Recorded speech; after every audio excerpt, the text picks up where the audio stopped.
Hey guys, welcome back to Sartaj sir की क्लास। तो गाइस, आज है हमारी सुपर एडवांस इंग्लिश स्पीकिंग की क्लास का 44वां दिन। और आज की क्लास में मैं आपको एक ऐसी चीज पढ़ाऊंगा जो कि मैं आपसे वादा करता हूं कि आपने पहले ना तो कभी सुनी होगी ना ही कहीं पर पढ़ी होगी, स्पेशली यूट्यूब पर तो बिल्कुल भी नहीं। आज मैं आपको बताऊंगा कि ये जो बड़े बड़े सेंटेंसेस आ जाते हैं ना, उसे इंग्लिश में कैसे बनाते हैं। या फिर आप हिंदी का न्यूज़पेपर कभी लेकर बैठते होंगे तो उसमें पढ़ने के बाद आपका दिमाग खराब हो जाता होगा कि यार शुरुआत कहां से करूं, कैसे इंग्लिश बनेगी, समझ में नहीं आ रहा है। यह ट्रिक मैं आज आपको बताने वाला हूं। इस ट्रिक के जरिए आप दुनिया के सारे सेंटेंसेस, चाहे वो 2-3 किलोमीटर लंबे भी क्यों ना हो, इंग्लिश में बना पाएंगे। चलो फिर शुरुआत करते हैं। आप जरा बोर्ड पे देखो। सबसे पहले हम इस ट्रिक का रूल जान लेते हैं। अगर ये रूल आपने एक बार याद कर लिया, समझो नैया पार हो गई। भैया रूल देख लो क्या है। रूल ये है कि सबसे पहले सब्जेक्ट, उसके बाद हेल्पिंग वर्ब, उसके बाद वर्ब, खत्म। ये 3 चीजें होनी चाहिए, याद रखिएगा। अगर आपने ये 3 चीजें फाइंड आउट कर ली सेंटेंस के अंदर, चाहे कितना ही बड़ा, अभी एग्जांपल दूंगा, तो समझ लो आपसे वो सेंटेंस इंग्लिश में बन गया। अब देखिए, आगे बढ़ने से पहले मैं आपको पहले ये बता देता हूं कि ये सब्जेक्ट, हेल्पिंग और वर्ब होते क्या हैं, फिर उसके बाद बात करेंगे। तो ये जी है हमारा फॉर्मूला, ठीक है। अब सुन लो, सब्जेक्ट होता है, मैं शॉर्ट में लिख रहा हूं सब्जेक्ट होता है कर्ता। ये ज्यादा ही हिंदी हो गई, बहुत ज्यादा। आम भाषा में हम कहें तो काम करने वाला, काम करने वाला, करने वाला। अब काम करने वाला ये नहीं कि जो है कमाने खाने वाला, कमा कर लाने वाला, यानी उस सेंटेंस में दिए गए काम को करने वाला। अभी देखो, भी बताऊंगा। इसके बाद बात आती है हेल्पिंग वर्ब की, जिससे मैंने फिर से शॉर्ट में लिखा है। हेल्पिंग वर्ब किसे कहते हैं? तो हेल्पिंग वर्ब की हिंदी अगर मैं बताऊं तो बहुत ज्यादा कठिन हो जाएगी, बस आपको ट्रिक बता देता हूं। यार वीडियो को आगे बढ़ाने से पहले एक जरूरी और काम की बात, क्या आप जानते हैं कि आपकी पहली जॉब ही डिसाइड करती है कि आपका फ्यूचर करियर कैसा होगा। और अगर आप एक फ्रेशर हैं तो आपकी पहली जॉब आपके लिए एक लॉन्च पैड का काम करती है। क्या आप ये चाहेंगे कि आपको जॉब देने वाली कंपनी ही तय करे कि आपका करियर क्या होगा, आपकी जॉब क्या होगी, या फिर आप ये चाहेंगे कि आप खुद ही इंडिया की टॉप लेवल कंपनीज के साथ अपना करियर बनाएं? तो अगर आप उन लोगों में से हैं जो अपना करियर खुद बनाना चाहते हैं, तो आप जैसे लोगों के लिए कमाल का प्लेटफॉर्म है, और इस प्लेटफॉर्म का नाम है रिलेवल बाय अनअकैडमी। रिलेवल के टेस्ट के जरिए आप अपने स्किल्स को इंडिया की बड़ी बड़ी कंपनीज के सामने शोकेस कर सकते हैं। बड़ी बड़ी कंपनीज जैसे कि क्रेट, अपग्रेड, येलो, मीशो, कू और भी बहुत सारी हैं। और अगर आप ये सोच रहे हैं कि रिलेवल के टेस्ट का कोई चार्ज होगा, पैसे देने होंगे, तो मैं आपको बता दूं कि रिलेवल की ये टेस्ट 100% फ्री है। एक भी रुपया आपको नहीं देना है। फ्री होने के साथ साथ ये एकमात्र रास्ता है जो आपको और आपके करियर को ऊंचाइयों तक ले जाता है। तो गाइस, अगर आप इस गोल्डन अपॉर्चुनिटी का फायदा उठाना चाहते हैं तो आपको रिलेवल टेस्ट में कम से कम 70% का स्कोर करना होगा। इसके बाद आपका एक कैंडिडेट प्रोफाइल जनरेट हो जाएगा। इसके बाद आपके इस कमाल के स्कोर और आपके अमेजिंग रिलेवल प्रोफाइल के जरिए आपको इंडिया की टॉप लेवल कंपनीज में इंटरव्यू देने का मौका मिलेगा। अब यार रिलेवल को लेकर अगर थोड़ा सा भी डाउट है ना, तो एक चीज बिल्कुल शॉर्ट में समझा देता हूं। देखिए, रिलेवल की ये टेस्ट आपको उन सैकड़ों एक्सपीरियंस रिज्यूमे से बचा लेते हैं जो कि एचआर की टेबल पर पड़े हुए हैं। अब वो एचआर किससे जॉब देगा? जो एक्सपीरियंस्ड होगा, क्वालिफाइड होगा। लेकिन अगर आप रिलेवल के टेस्ट को क्वालिफाई कर जाते हैं तो आपको क्वालिफिकेशन या एक्सपीरियंस की जरूरत नहीं है। आपको आपकी मनचाही नौकरी आपके स्किल्स के आधार पर मिलेगी। और भैया, इंटरव्यू के टाइम पे सबसे डरावनी चीज होती है रिजेक्शंस, लेकिन रिलेवल के टेस्ट आपको रिजेक्शन से भी बचा लेते हैं। भाई, रिलेवल के जरिए रोज ना जाने कितने सारे लोगों को उनकी ड्रीम जॉब मिलती है, और इनमें से बहुत सारे लोगों ने रिलेवल के अचीवर ट्विटर हैंडल पर अपना पर्सनल एक्सपीरियंस शेयर किया है। आप भी इनमें से एक बन सकते हैं। तो भैया, अगर आप अपने करियर को और अपने सपनों को एक ऊंची उड़ान देना चाहते हो ना, तो अभी जाओ, स्लॉट बुक कर लो, एक डेट सेलेक्ट करो, एक टाइम सेलेक्ट करो, और उस डेट पर अपना रिलेवल टेस्ट दे दो। और हां, एक और कमाल की बात कि डेट भी अपनी मर्जी से सेलेक्ट कर सकते हो। मतलब कोई फर्क नहीं पड़ता, छुट्टी है, त्योहार है, संडे, मंडे है, जिस भी दिन आप तैयार हैं वही डेट सेलेक्ट कर लो और टेस्ट दे दो। यार, मैं खुद रिलेवल के बारे में सुनकर एकदम शॉक्ड हो गया था कि कोई ऐसा प्लेटफॉर्म कैसे हो सकता है जो आपको आपके स्किल्स के आधार पर जॉब दिलवाता है। लेकिन ये सच्चाई है, क्योंकि रिलेवल अपने आप में इकलौता ऐसा प्लेटफॉर्म है। और यार, जाते जाते आपके साथ एक गुड न्यूज भी शेयर कर देता हूं, और वो ये है कि रिलेवल ने हाल ही में अपना मोबाइल एप्लीकेशन भी लॉन्च किया है। जल्दी से इसे डाउनलोड कर लो। इस एप्लीकेशन के जरिए आप टेस्ट के स्लॉट भी बुक कर सकते हो और जरूरी नोटिफिकेशंस भी हासिल कर सकते हो। लेकिन हां, टेस्ट देने के लिए आपको लैपटॉप या डेस्कटॉप की ही जरूरत होगी। तो फिर यार, देर किस बात की है? जाओ जल्दी से वीडियो के डिस्क्रिप्शन बॉक्स में लिंक चेक करो, अपना स्लॉट बुक करो और जाकर टेस्ट दे दो, ताकि आपको आपकी ड्रीम जॉब जल्दी से मिल जाए। और हां, स्लॉट लिमिटेड है, इसलिए जल्दी से जाकर बुक कर लो। बस आपको ट्रिक बता देता हूं, वो जो is am are, has have, was were, can वैन, शुड वुड, विल फिल जो होते हैं ना, ये सब हेल्पिंग वर्ब होती है। मैंने बहुत कम लिखी है, ऐसी सारी वह आप तो समझ रहे होंगे जो भी टेंस होते हैं, जैसे do does, is am are, was were, has have, had, will shall, would, could, may, might, ये मॉडल टेंसेस, ये सब हेल्पिंग वर्ब होती हैं। और वर्ब किसे कहते हैं? वर्ब कहते हैं कार्य को, अगर सरल भाषा में कहूं तो काम को। बस आप ये तीन चीजें अपने दिमाग में बैठा लो तो भैया समझ लो, फिर दुनिया का कोई भी सेंटेंस आप कभी ये नहीं कहोगे कि ये नहीं बनेगा मुझसे। फिर से सुन लो, सब्जेक्ट, हेल्पिंग और वर्ब, ये तीन चीजें आपको पता होनी चाहिए। सब्जेक्ट कहते हैं काम करने वाले बंदे को, हेल्पिंग और वो होती है इज एम आर, वाजवर जो भी होता है, और वर्ब कहते हैं काम को। अब देखो आएगा मजा, अब ध्यान से सुनना। मैं एक सेंटेंस लिख रहा हूं, जरा देखिए इस सेंटेंस को बहुत गौर से देखिएगा। इसे मैं यहां पर पहले जो है रिजर्व कर लेता हूं इस तरह से, ताकि हमें जगह मिल जाए। अब देखिए, जैसे मैंने कहा स्कूल से भागकर, स्कूल से भागकर, ठीक है, स्कूल से भागकर कल, स्कूल से भागकर कल काजल ने स्कूल से भागकर कल काजल ने दोस्तों के साथ आइसक्रीम खाई, आइसक्रीम खाई। देखो अब यहां पर देखिए खाई थी, और थोड़ा सा बना देते हैं, ये हो गया। अब यहां पे हो गया स्कूल से भागकर कल काजल ने दोस्तों के साथ आइसक्रीम खाई थी। अब आप सोचो, क्या इस सेंटेंस को आप इजीली ट्रांसलेट कर लेंगे? अगर आप बेसिक वाले स्टूडेंट हैं तो बिल्कुल भी नहीं कर पाएंगे, लेकिन आप कर पाएंगे। ये हो चाहे इसका बाप हो, चाहे कोई भी, कितना ही बड़ा सेंटेंस हो, आपको कुछ नहीं करना है, इस पूरे की इंग्लिश नहीं बनानी, आप बस इसमें से तीन चीजें ढूंढ लीजिए। मैं वादा करता हूं समझिए आपकी इंग्लिश बन गई।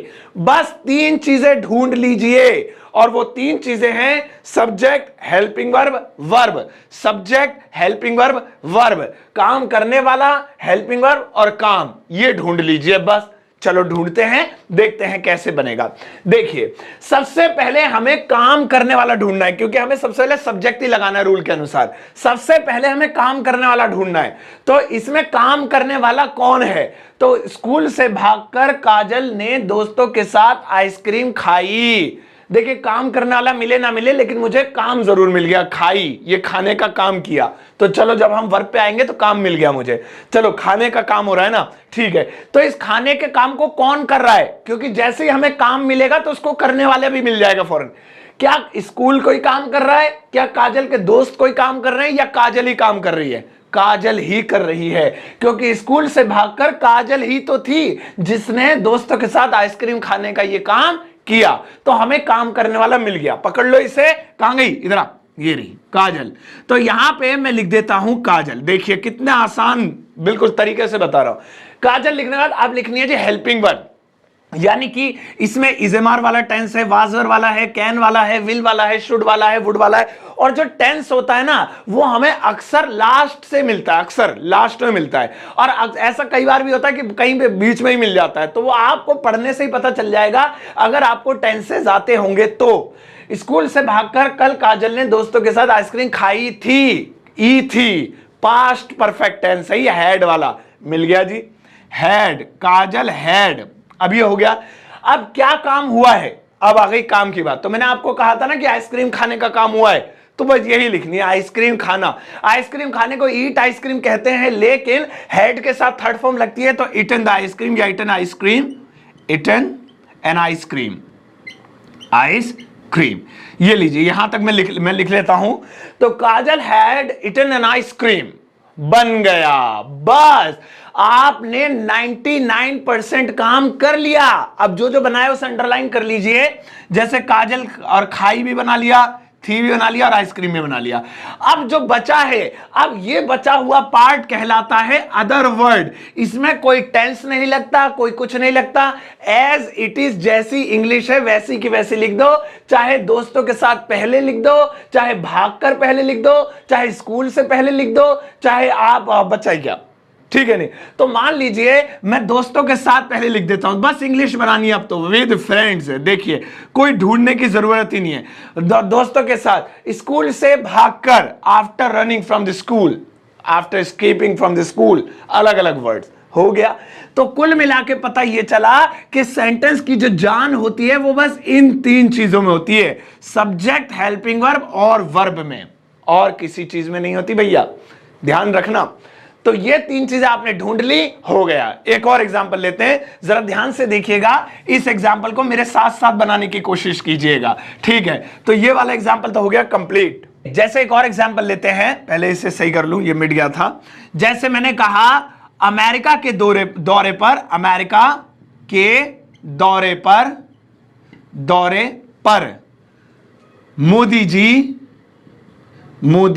जी सभी नेताओं के साथ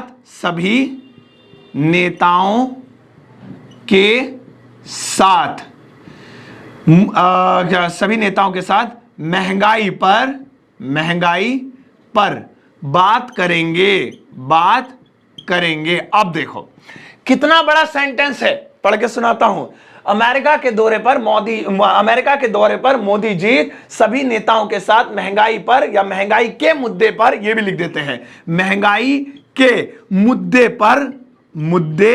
पर बात करेंगे। अब बंदे का दिमाग खराब, क्या पहले लिखूं यार, अमेरिका पहले लिखूं, के साथ पहले लिखूं, महंगाई से शुरुआत करूं, मुद्दे पर बात करेंगे पहले लिखूं, दौरा पहले लिखूं, और ये पढ़ते पढ़ते दौरा आ जाता है। बट नहीं गाइस, देखिए कितना भी बड़ा सेंटेंस हो, आपको बस तीन चीजें फाइंड आउट करनी है एंड समझिए आपका काम हो गया। और वो तीन चीजें हैं सब्जेक्ट, हेल्पिंग वर्ब और वर्ब। चलिए फाइंड आउट करते हैं। सबसे पहले फाइंड आउट करते हैं काम करने वाला बंदा, कौन काम कर रहा है इस सेंटेंस के अंदर। अमेरिका के दौरे पर मोदी जी सभी नेताओं के साथ महंगाई के मुद्दे पर बात करेंगे। तो जो काम हो रहा है वो बात करने का हो रहा है। देखो बात करना, काम तो मिल गया हमें, बात करेंगे सिर्फ। अब इसके बाद कौन करेगा ये काम, तो हमें तो हमारा टारगेट ही वो है, जो काम करने वाला बंदा उसे ढूंढना है। तो ये काम जो बात करने का है कौन करेंगे, क्या अमेरिका के नेता करेंगे या फिर अमेरिका करेगा या फिर कोई और दिख रहा है इसमें। तो आप देखेंगे साफ साफ आपने अपने दिल में भी बोल दिया होगा कि भाई मोदी जी लिखा हुआ है तो यही करेंगे। तो यहां पे हमें हमारा कर्ता यानी कि हमारा सब्जेक्ट यानी कि वो पर्सन जो काम कर रहा है मिल गया। तो यहां पे मैं उठा लेता हूं, यहां से ये लिख दिया जी मैंने, मोदी जी। चलो जी आगे बढ़ते हैं। अब हमें हेल्पिंगर ढूंढनी है, और मैंने आपको बताया था कि मोस्ट ऑफ द केसेस में ऐसा होता है कि हेल्पिंगर हमें लास्ट में मिल जाती है। करेंगे कौन सा टेंस है, सोचो, गा गी गे वाला, फ्यूचर इंडेफिनिट, विल वाला। तो यहां पे हमें हमारी हेल्पिंगर मिल गई विल, मोदी जी विल। देखो एक दो तक पहुंच गए हम। अब हमें तीसरी चीज ढूंढनी है काम। तो काम है बात करेंगे, बात करना, गे के लिए तो विल लगा ही दिया, बात करना, बस लो जी तीन चीजें पूरी हो गई।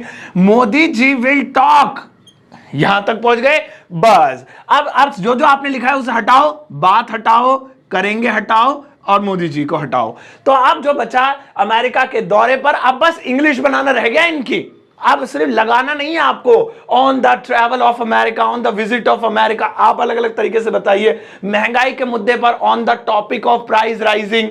अब तो वर्ड मीनिंग की प्रॉब्लम रह गई बस, कि महंगाई को क्या कहेंगे, वो क्या कहेंगे। अब प्रॉब्लम वो तो खत्म ही हो गई कि बनेगा कैसे, समझ रहे हो ना, समझ रहे हो, ठीक है। तो यहां पे सभी नेताओं के साथ, विद ऑल द लीडर्स, कितना तो आसान है। तो आप चाहे ये पहले लिख दीजिए, ये अब पूरे फ्रेज बचे हैं बस। ये अमेरिका के दौरे पर इसकी इंग्लिश बनाओ, सभी नेताओं के साथ इसकी इंग्लिश बनाओ, महंगाई के मुद्दे पर इसकी इंग्लिश बनाओ। तीन फ्रेज है कुल, आगे पीछे भी आप लिखेंगे तब भी काम हो जाएगा। लेकिन इनमें से अगर तीनों में से एक भी चीज आगे पीछे होती तो गाइस आपका सेंटेंस तबाह हो जाता, नहीं बनता। चलिए एक लास्ट एग्जांपल और देता हूं।